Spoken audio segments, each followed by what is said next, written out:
Welcome to Season 2 of Strengths on Fire, the Great Strengths Debate. Think you know CliftonStrengths? Think again. This season, we're breaking down the biggest myths Challenging conventional wisdom. and showing you how strengths actually show up in leadership, life, and the messy middle of real work. Sarah, you want to light these strengths on fire? Let's light it up! Good morning, Mr. Bill Dipple. I get to wake up and Sarah sings to me. Look at that. I get really a morning... had the line from Wicked, good news, in my mind, but the execution wasn't quite there this morning. Not quite. Our arsonists, I think, that listen regularly know we shoot on Fridays. I love our Fridays. I love to get up. I get to hear from Sarah this morning. I get to know that she's in. We're excited with guests, and then we kick it off, and Sarah tells me good morning. So how good is that? It makes it for a great morning. It makes for a great morning, and I've got a great question for you, Mr. Dipple. You always do. You always have at least one reasonably, if not excellent, question for me. To be fair, I think in the past 7 episodes, you've had asked me a question, so it's about time. Yeah, it is about time, actually. You finally won one. That's good. Okay, so if you had to rebrand CliftonStrengths for the modern workplace, what would you call it? Oh, good Lord. This is a good one, right? Wait, yeah, that is really good. So wait, I get the magic wand that I can wave over. Now, we must say it's already been rebranded. They used to call it Strengths Finder. They have rebranded it to CliftonStrengths because Don Clifton created the assessment. So now we go with CliftonStrengths with no space in the middle, which throws people off all the time. So if you had the magic wand and could change the name of the assessment for the workplace today, what would you call it? Dipple strengths, I think would be the... Oh my God. No. This is actually a great question because one of the problems I think most of us as coaches come across is when we say we're strengths coaches, everyone looks at us and goes, well, I mean, you look like you're in okay shape. I don't know. Yeah, I don't know that you look like you're training people in squats and lifting. I get that, quite a bit. And sometimes the cross-eyed look like, really? You're a strengths coach? You're like, okay, everybody calm down. So I guess the question, the way I'd have to approach it is how do we incorporate the engagement, the emotional, the mental, the soft skill component rather than making it sound like it is a pure strengths based, physical strength side of it. And I'm sure Gallup probably battled that themselves for a while and didn't come up with a great answer right out of the gate. Maybe not. I don't know the truth behind that statement. But I would say that for me, maybe it's something along the lines of, man, that's really good. It's really tough. Is it the emotional strengths tool? Is it the themes, the talent strengths assessment? Could that be a part of it, even though we go from talent to themes as we coach? It would have to be something like that. Although that's a question I think Gallup had to noodle on and probably didn't do that well with. Not that, there might not have been a great answer. I'm not shooting. But I don't know. Maybe it'd have to be of talent strengths or talent. I know Strengths Finder was what they had initially, talent finder, talent, something like that. I don't know. It's a great question. What would you do with it? It's a great question. I did not think of my answer before I've come here, so I am vastly unprepared. Like you, while we do talk about strengths a lot, I agree with you that it causes confusion every time I type in strengths coach on Instagram. I'm getting gym pics. Exactly. So I don't hate the idea of calling it talent. Now you have to be careful because I was thinking workplace talent, but it's also not in the workplace. It's everywhere, right? And so also I don't know why they changed it from Strengths Finder to CliftonStrengths. I'd be curious if it's because you're not finding your strengths. You have your strengths already. It's just helping you identify what your strengths are. Or maybe it was to address what we just talked about, because Strengths Finder sounds very physical. Where CliftonStrengths, what is maybe the question now bounds on what is Clifton? How does that come into be? Because a lot of assessments are like made up, like Enneagram. What's that, right? I mean, we know what it is, but like that's not a word in the world. Right. Myers-Briggs. DISC is a acronym. A culmination of acronym of all the words. So great side story on this. Mike McAllowitz, Pumpkin Plan, the business gentleman who does a lot of podcasting and books. I follow his plan. I'm a profit first business, so I tend to pay myself first, then my bills. And the idea is if you can't do that, you need to look at what you're doing. If you're not making money at it, you're failing. Anyway, when I started with Mike, I opened the book and it said, hey, if you want to find a profit first professional to help you do your books, go here. I went to where he went. They pair you up and they talk about it. And they sent me to a group in Nebraska to do my books initially. And when I started talking to them, I realized they were like, yeah, we do tons of gyms. We do tons of workout places. We do tons of people that do weightlifting. And I'm like, oh, got it, right? Not even just from me reaching out to clients. It's funny, in the professional world, I get some of that. I don't use them anymore. They were fine. I mean, they were awesome. I found somebody locally that does it much more efficiently and at a better cost. So, but when you first said that, I thought you were they meant JIM. We do tons of gyms. We'd be like, no, I'm Bill, not Jim. Right. Okay, I just got it.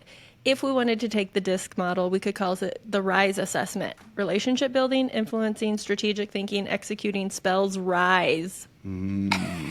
Wow, she is all over it. I saw you with your pen writing down. I was like, wait, I'm pretty sure there's an acronym here. And someone else in the strengths community pointed that out to me once. And I remember thinking, why is this not in my slide deck? Oh my God, like makes it so much easier to remember the domains, baby. The problem was you left out the best theme, woo. So I don't. Well, it's because it's the domains, not the themes, babe. Sorry, you left out the best theme, woo, right? And the best domain relationship, maybe. But, woo, if woo's not in the title, then I don't know. It seems to be falling down in my world. So. Okay, well, I think that's a great place to segue into our guest today. Natalie Becerra is here with us today, and I am so excited. She is a huge friend of the pod. She is a CliftonStrengths coach. She is a career specialist at my alma mater, not just the University of Nebraska-Lincoln, but the J School, baby. Your girl here is an advertising major back in the day. Believe it or not, probably not if you've ever looked at any of my marketing, but marketing and advertising are in two different schools in that college, okay? Sarah, I find it odd that you brought somebody on immediately after the podcast we had where somebody else was saying the real Big Red to you. Yes. So you're right. Token did just talk about the real Big Red, and we are here today to defend our Nebraska Cornhuskers. So Natalie, welcome to the pod. Please let everyone know a little bit about you, anything else that you want to share, and give us your top 10 CliftonStrengths. Yes, I am so excited to be here. We were talking earlier and I was like, I feel special because I was in the room when you got the arsonist name thrown out there. I'm friends with Lizzie, who has been on the pod. So super excited to be here. I'm a career coach in my daily job. So that's super fun. I love doing it. Strengths coach with all of that. I am also a grad student. Super fun. I am studying leadership education. Hopefully soon to be a certified master leader, as I always joke, even though that will not ever be the case. I will always be learning about that. But yeah, really big into leadership and training and development, all the things. So this is definitely up my alley. My strengths, I feel like match a lot with what I do professionally and in my free time. So we have communication, individualization, woo, achiever, futuristic, relator, activator, arranger, analytical, and significance. I have almost all the A's. Adaptability is buried deep in the bottom, but I have almost all of the A strengths in that top 10. I was just going to say a lot of A-frames up here in this top 10. We've got 4 influencing, 2 relationship building, 2 executing, and 2 strategic thinking, which I think is an excellent way to talk about our great debate question today, which is what is the best strength for starting something new?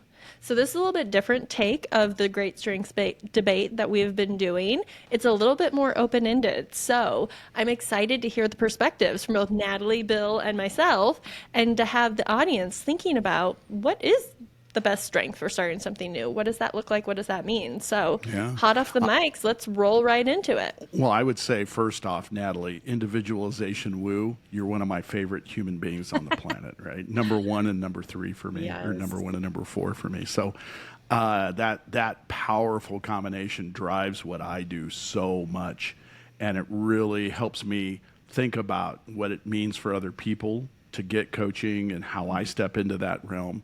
But it also opens a lot of doors from the woo. So I might lead just in a very broad way for the debate today, say those are superpowers for getting things kicked off.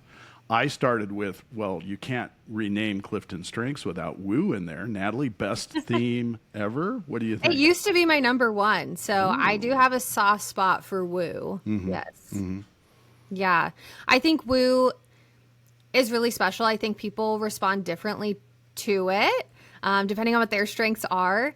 I once got probably the best compliment ever that somebody told me I was the calmest woo they had ever met. And I was like, wow, because I think woos get a bad rap that they're always over the top, they're in your face, all the things. And some people don't respond well to that, especially if you're thinking about working in a group.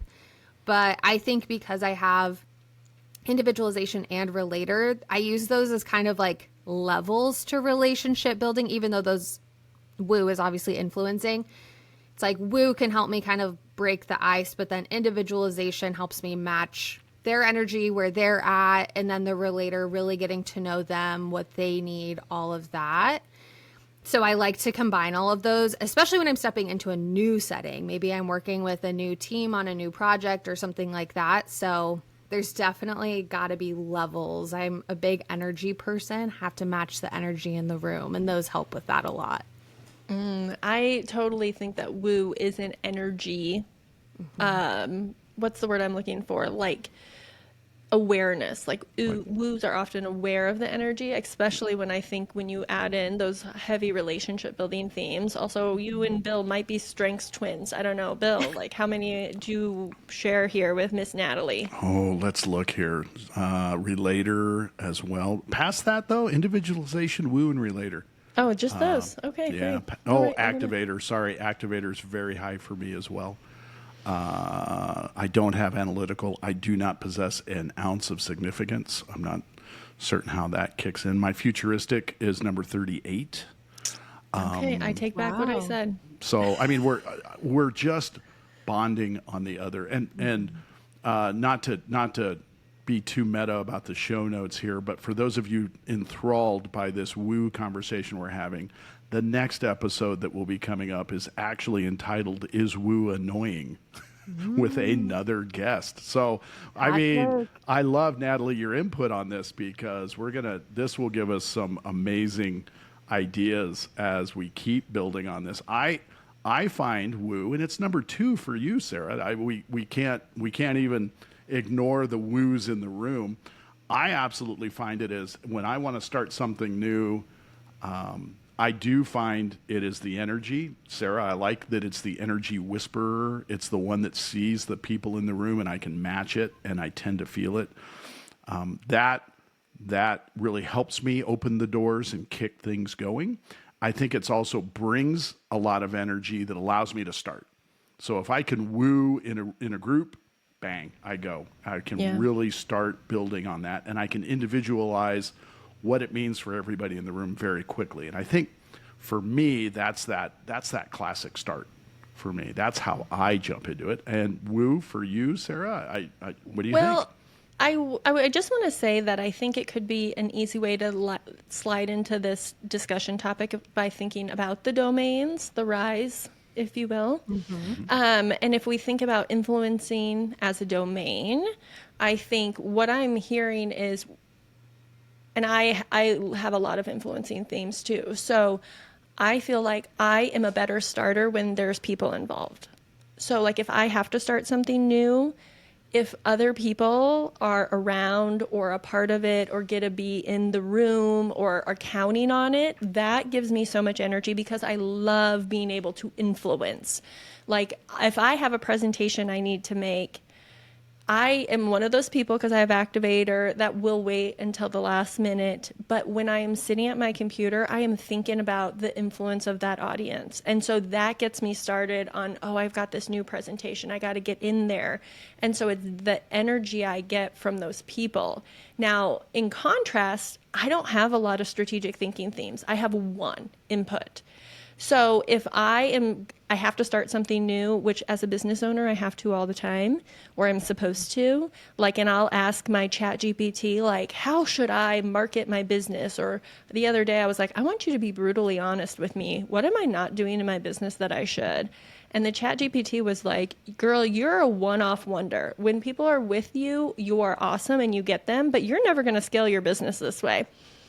I was like, ooh, that was a hard truth. But you know what is so true about that? It's the strategic thinking themes for me and the executing, which is I have a ranger and responsibility, which for me are all about people and that being in the room.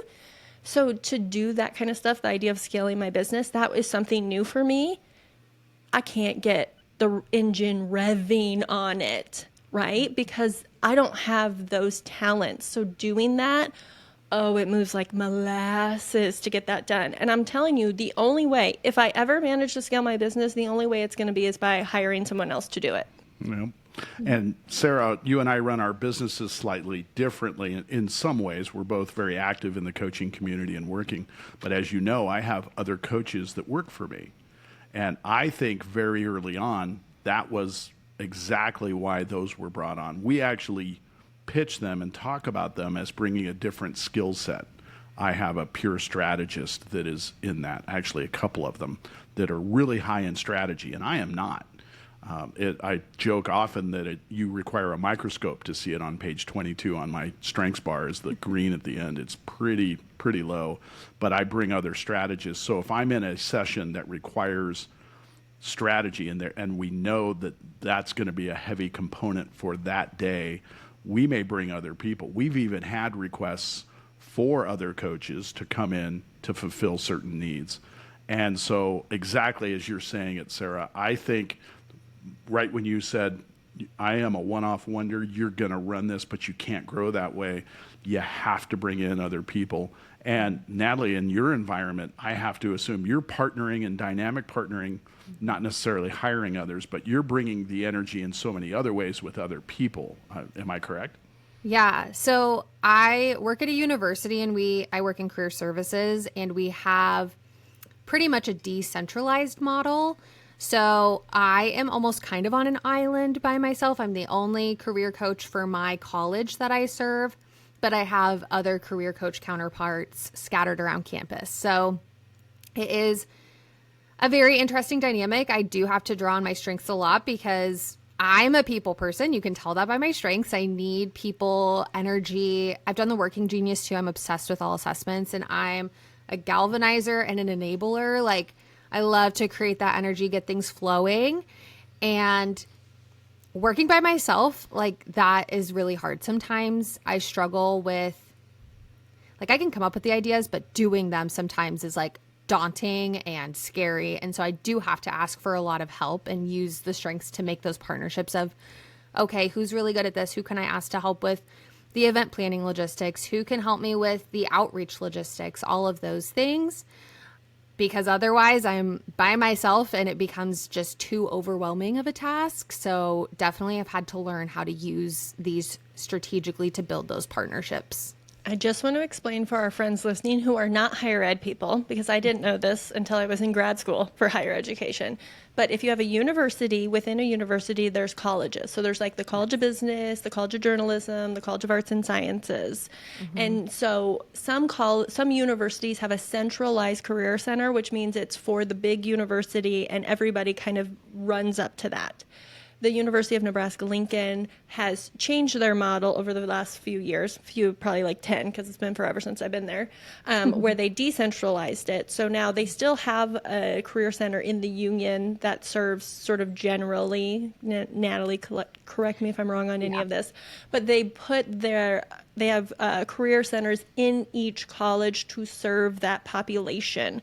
So instead of everyone reporting up to the main career center and the director of that career center and being kind of a jack of all trades, they have specialists in the college. So Natalie is specifically working with her journalism students. That is why she's on an island. She's got partners across campus who collaborate, of course, because we're better together. But every day, she's not going to an office full of other career coaches. She is going to a journalism college full of journalism students and faculty and staff. So she is the only career coach at her college. Just for those of you listening who didn't know, you know, I used to work there too. So like, I love it. It's my bread and butter. This Sarah Soapbox moment presented by the College of Journalism. It was an informative soapbox moment today. Very nice, Sarah. Yes. So, now the more you know. Yes. But I want to ask this in a different way though. I want to step back because we've all touched on woo heavily and individualization quite a bit here in the very beginning of this.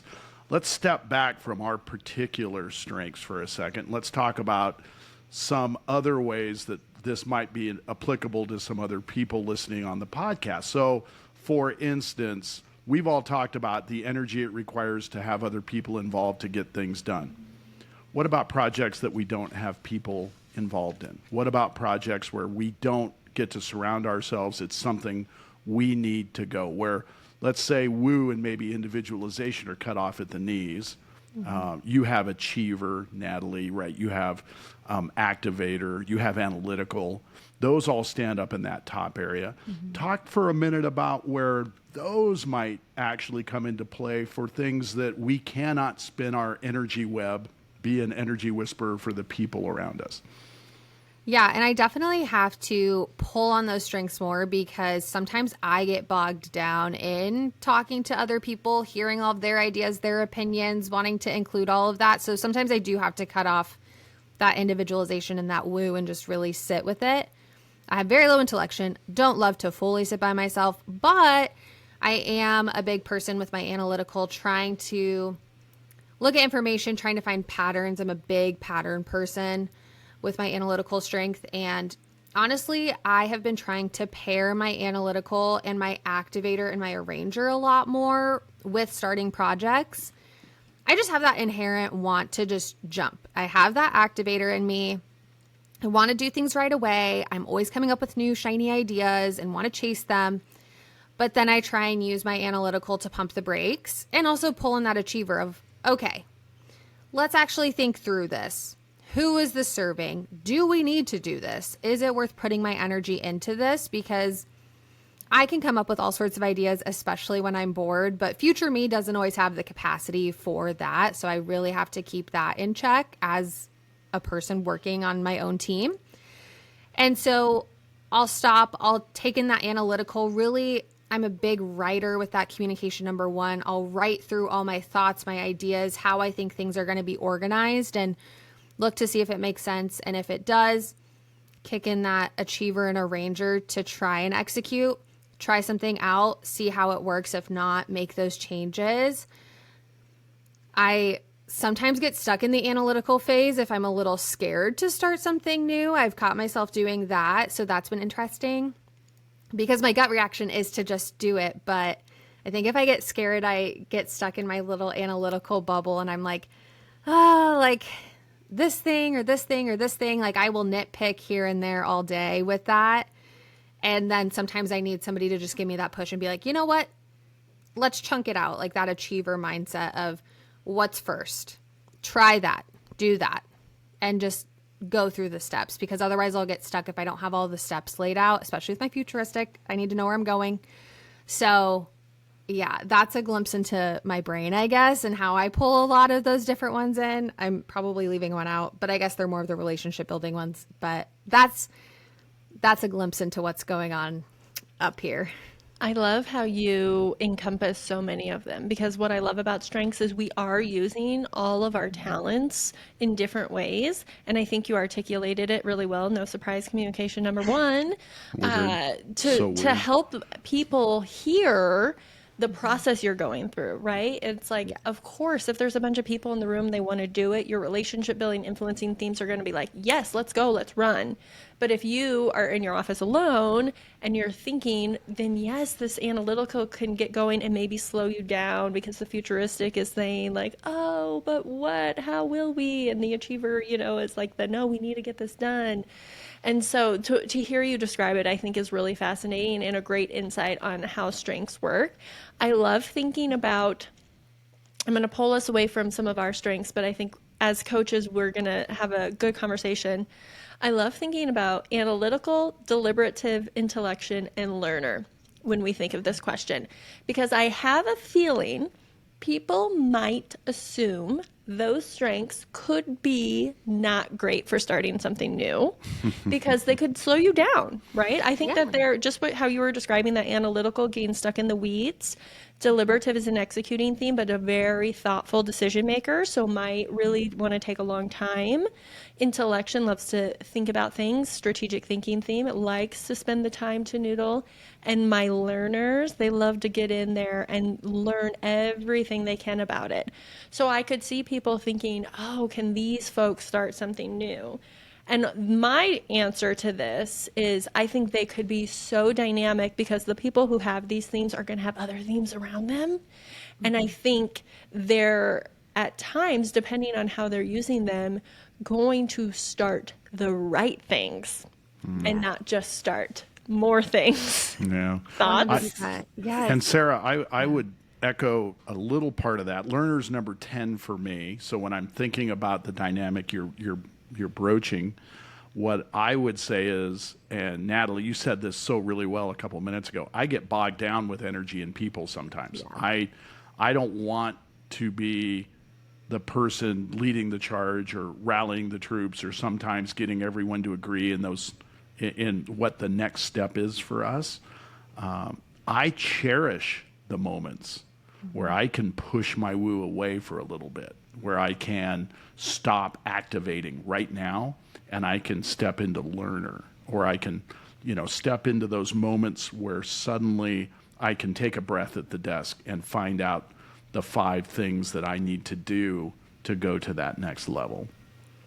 Working with some of the people I've worked with and strategists, it's those moments of learning. It's the first half of the meeting where I'm on fire with learner, but then I get tired of it. Eventually, I will be like, I need the energy. I need to go back and I need to start building with people. I do have that, but I do cherish those moments when I am not all big and wooey and individualizing and using all the energy to get me there. So, Natalie, how does that fit in your world?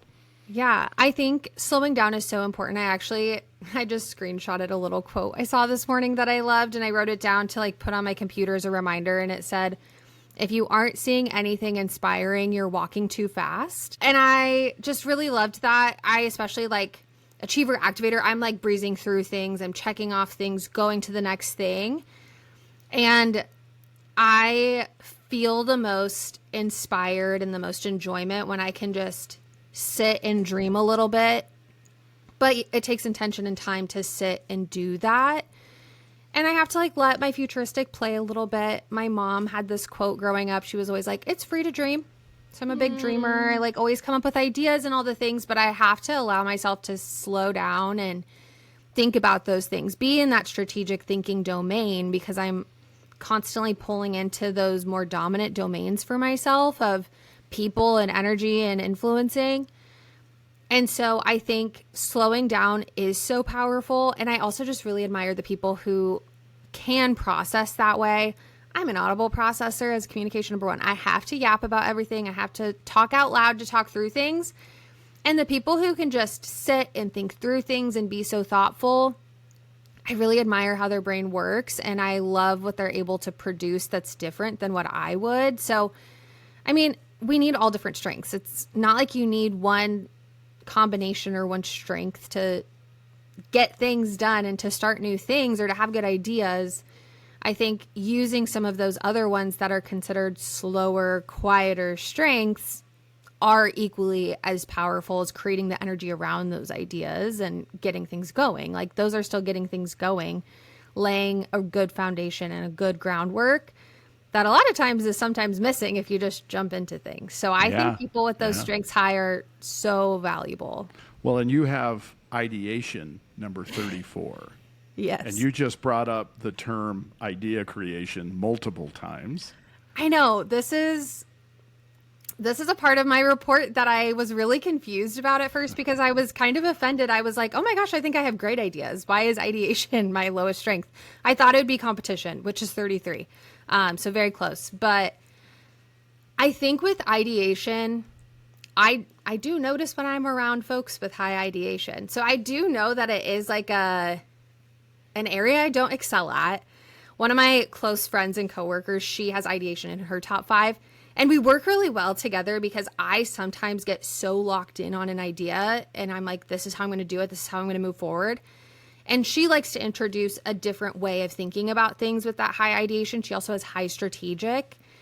And a lot of times she's right. Like, I hate to admit that because I think that my plan is just so great and so well thought out.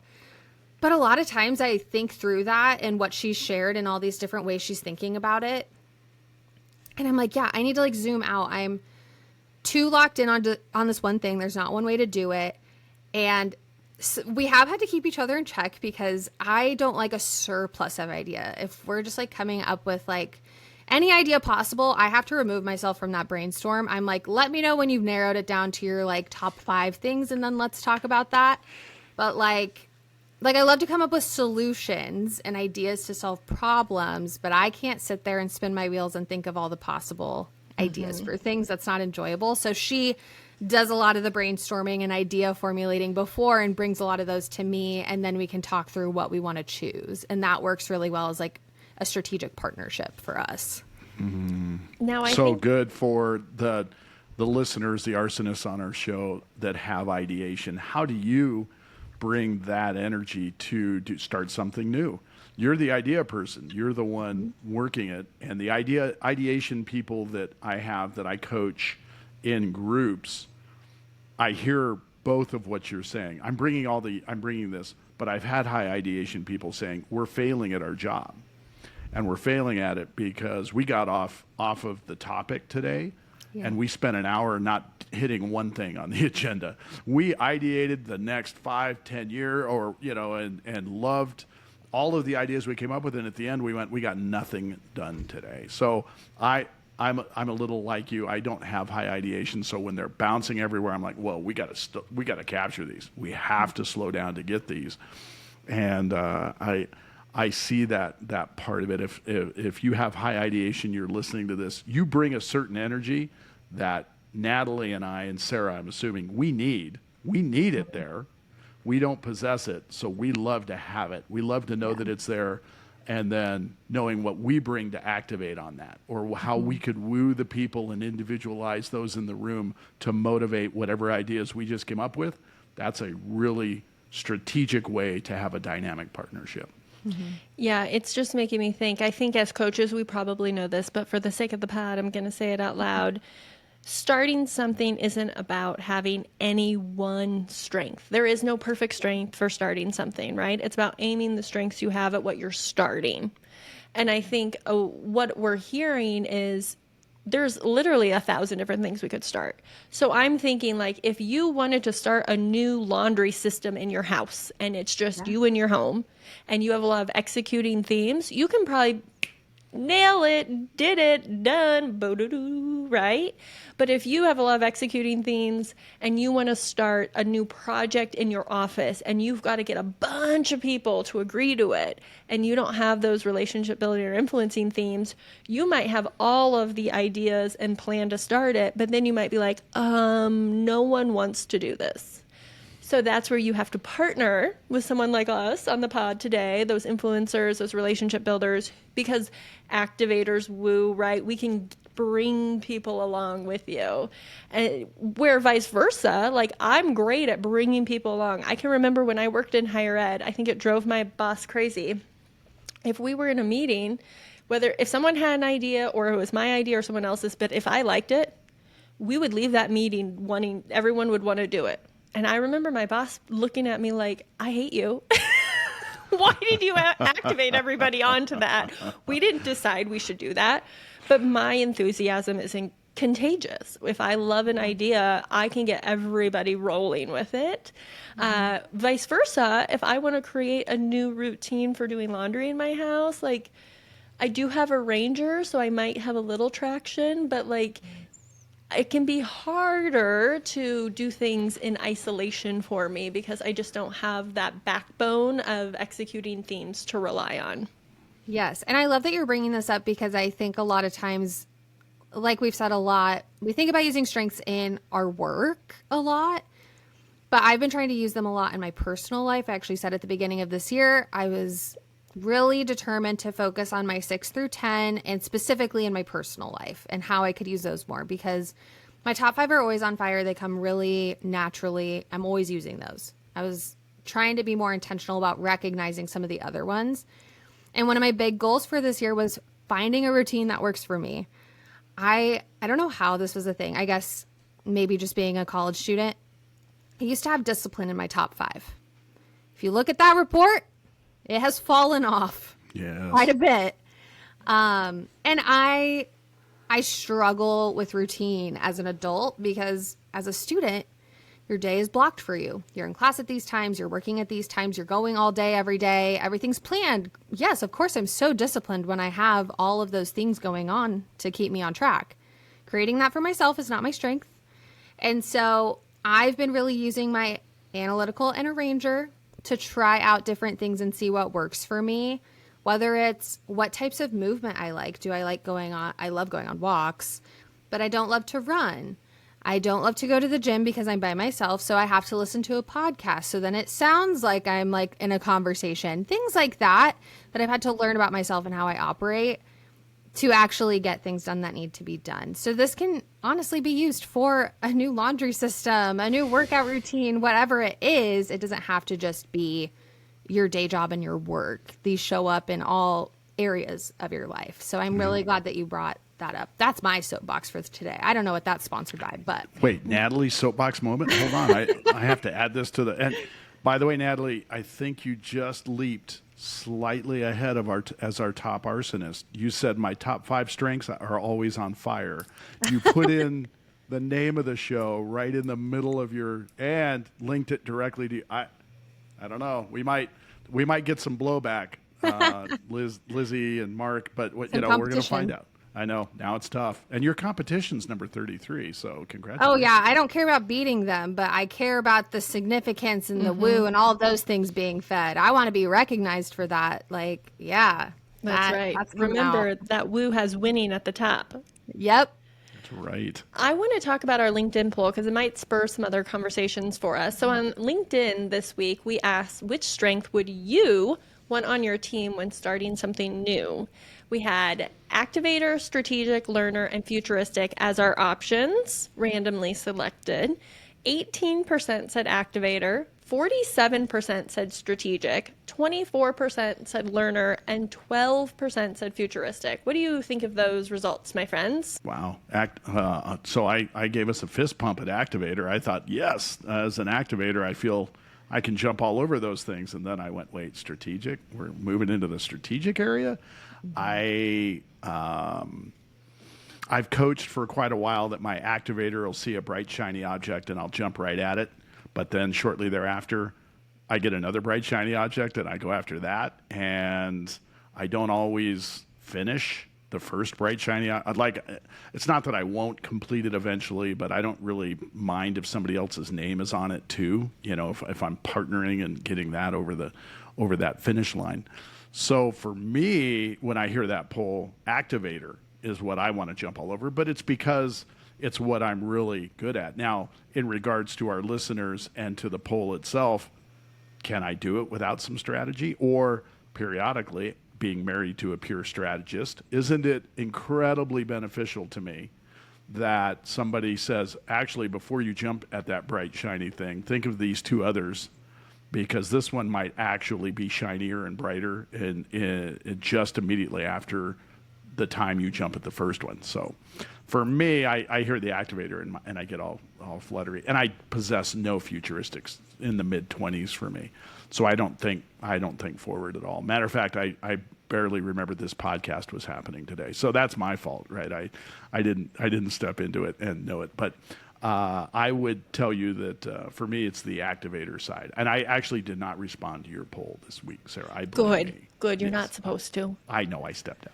So It's interesting because I think when I think about it, I think those with the strategic thinking dominant, they probably are really good at starting the right things. I think the influencing themes are probably really good at getting started on anything.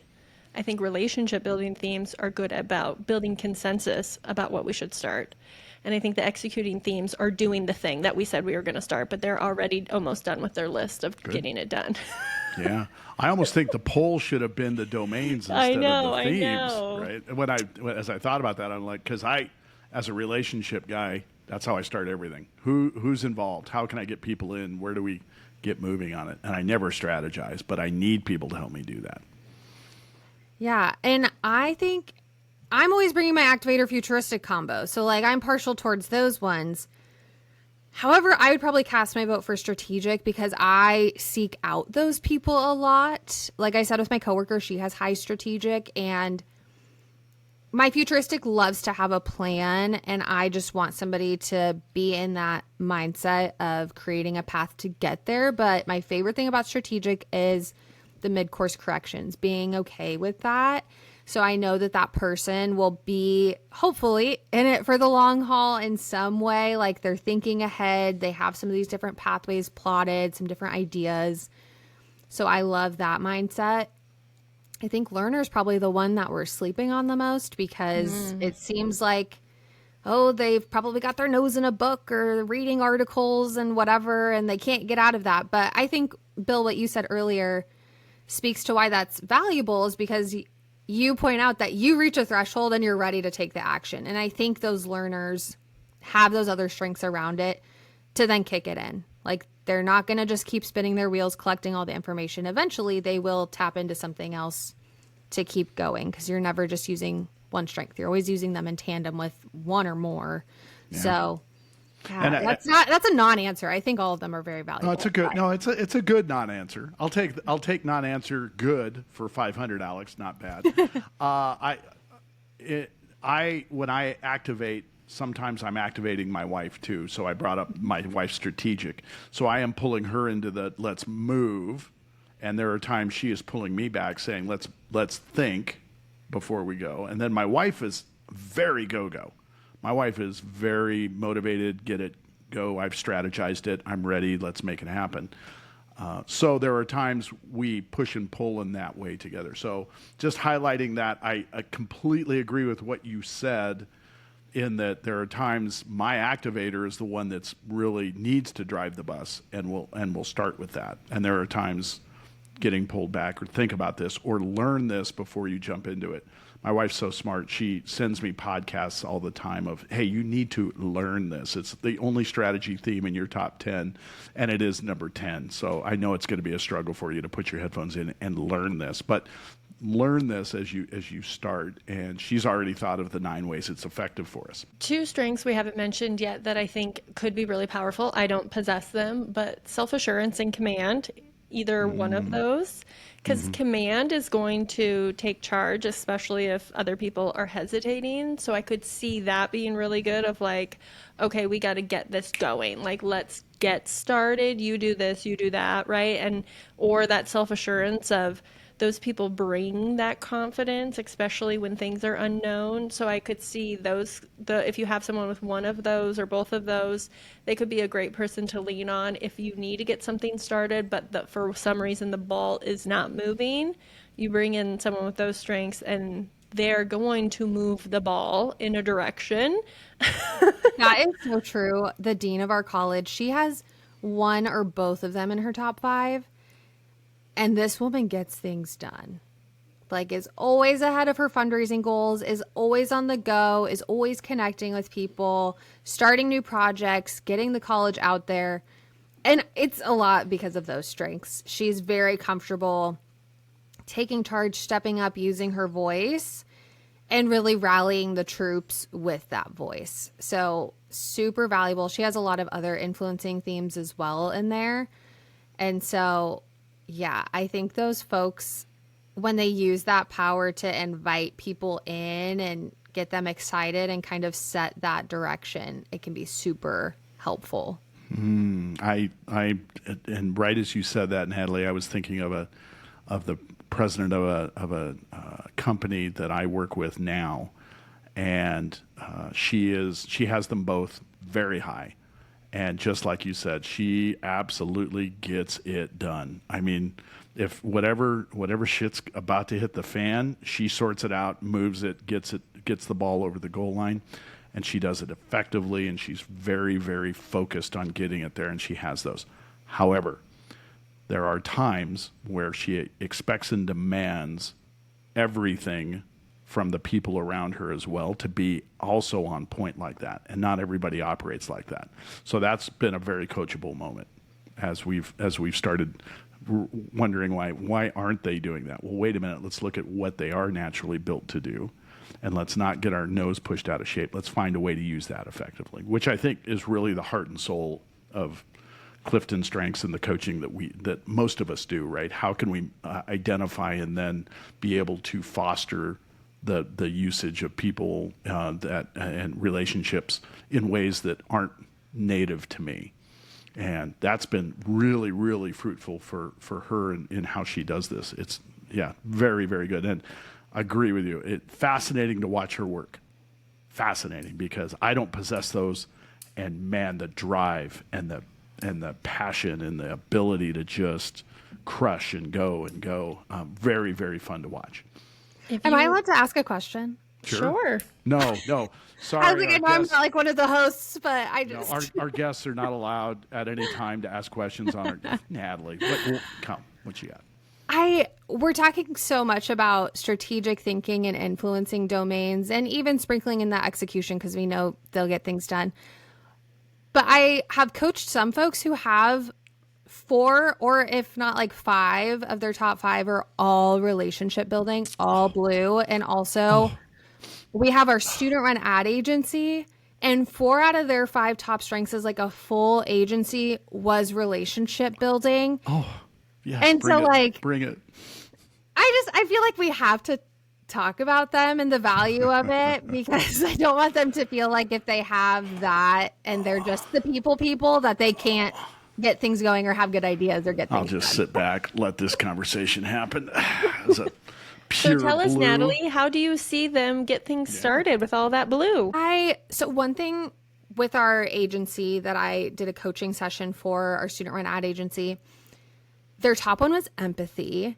And my first gut reaction was, oh my gosh, are we going to get anything done? Because you have to get things done. It's also built around a class. It's a semester. You have deadlines, clients, all the things. It's very deadline driven. But then I thought more about it, and being able to connect with your clients on such a deep level, or also just understanding what people need. I think that's a really important part of the relationship building domain, is being so in touch with other people and their needs and how they maybe work, having that observation skill and being able to bring that as an idea. Like, I'm noticing this gap. These certain people are not engaged. We need to figure out a way to engage them, and then kicking in some of your friends in the other domain to get things done. So I think they could have some really great ideas or strategies to bring if they want to start something new. I think for those who are all blue in their top 5, at least, I mean, that's only a glimpse of part of the report, of course, but it's just, I think, not ignoring that superpower of understanding people, and then just like finding those partnerships, bringing in those other people with different strengths to help you carry out like that mission of like what you care about or who you care about too. But yeah, I just always like feel for them, because I think they do get a bad rap that it's like, oh, you're just sitting around talking to people. Like, what are you doing? And I'm like, no, they're actually doing such important things. But well, and I think studies have come out that say that one of the most powerful leadership strengths is empathy. It's because the best leaders, the best managers are people. right? Because you have to get people to start something and finish something and do the things. And the way you do that is by knowing them. So if you're sitting here and you're listening, you're thinking, wow, I'm a lot blue, Bill, your power is leveraging those around you, knowing and seeing the people who can do it and getting them to leverage themselves. So I bring this to the people listening who are leaders or supervisors or managers or just colleagues. Ask your people, what themes do you use to start something? Ask them, because everybody starts something. The way we do it is going to be different. It's going to look different because of our themes. The way you think they might do it by looking at their themes might not be right, because this is a puzzle. Everyone shows up different. So I encourage you to go out there and ask people, how do you use your strengths to start something? And then maybe also, how do you use your strengths to finish something? Because if you're like your girl here, great at starting something, hashtag activator, not always great at finishing something. If you have a text or an email from me that I have not responded to, please circle back. I have several actually that you haven't responded, but I for many years I worked in the IT worlds for the university. I'm very good on a technical area. Again, Sarah has taken full advantage of this in making me the editor and everything about the podcast that requires a technical slant.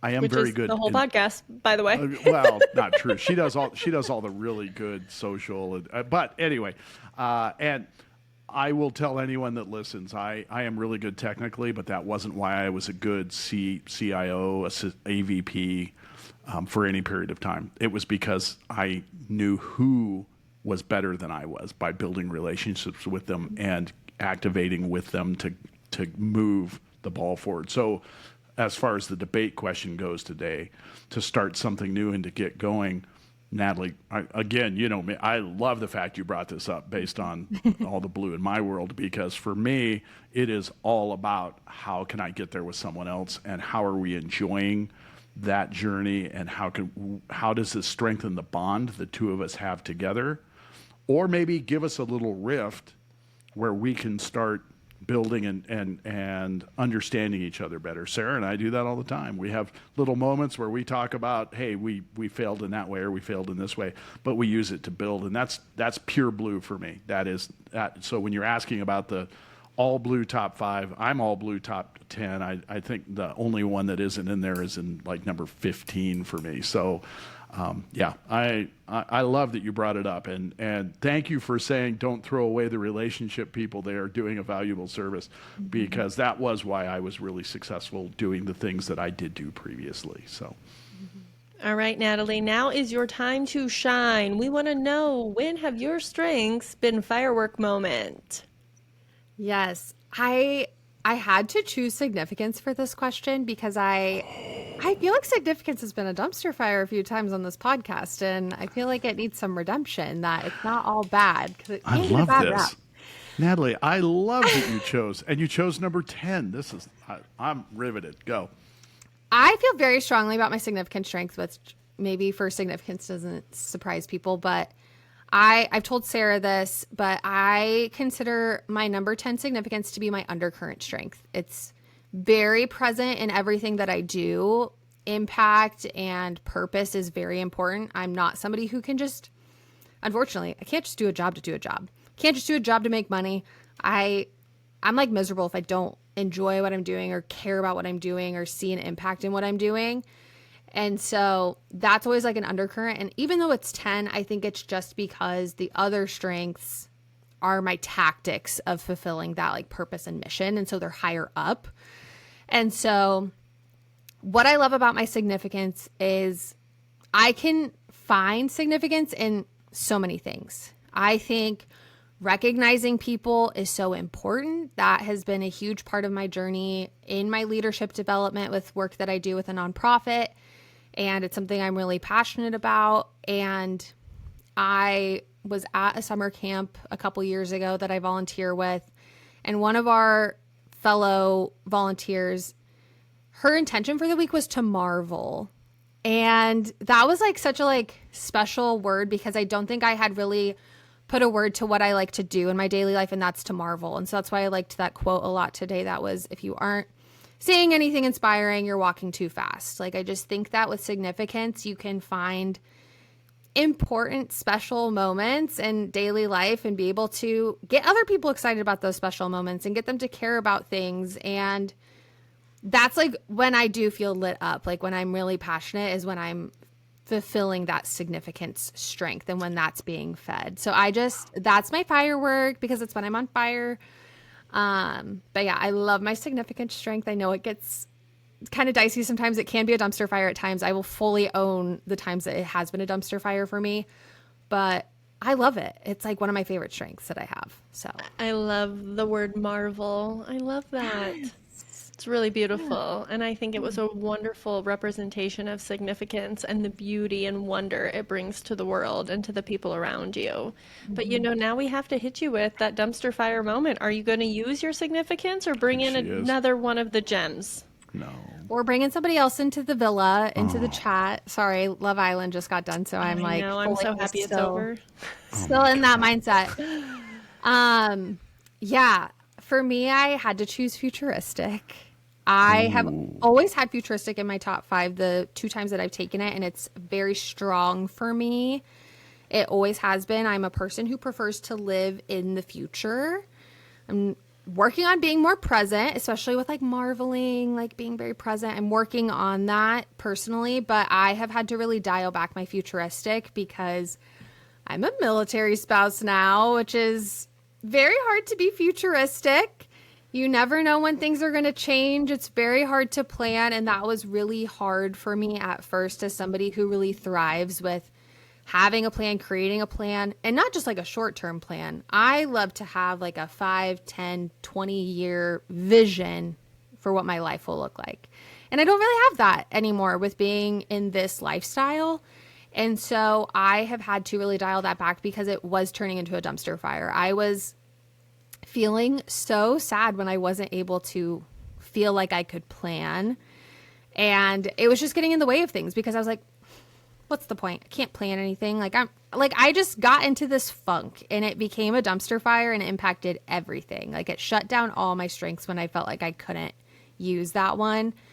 So I've tried to it's almost like I'm adjusting the lens on it. Like I'm trying to make it a shorter view, more short-term goals, short-term plans, things that are more within my control, because naturally my brain defaults to so far in the future and loves that. Like the dreamer, visionary part of me loves that, but it's not always a part that can be used, particularly in my personal life. In my work life, to some extent, I can use that more, but things are always changing in higher education as well. So that is one that has been a dumpster fire. And when I can't use it and shut it down, it just puts everything into meltdown mode. So I've had to learn how to fuel it and still use it in a different scope. I like the words of using a different lens on it. Yeah. Because you're right, we've got to use these strengths. We are our best when we are using them.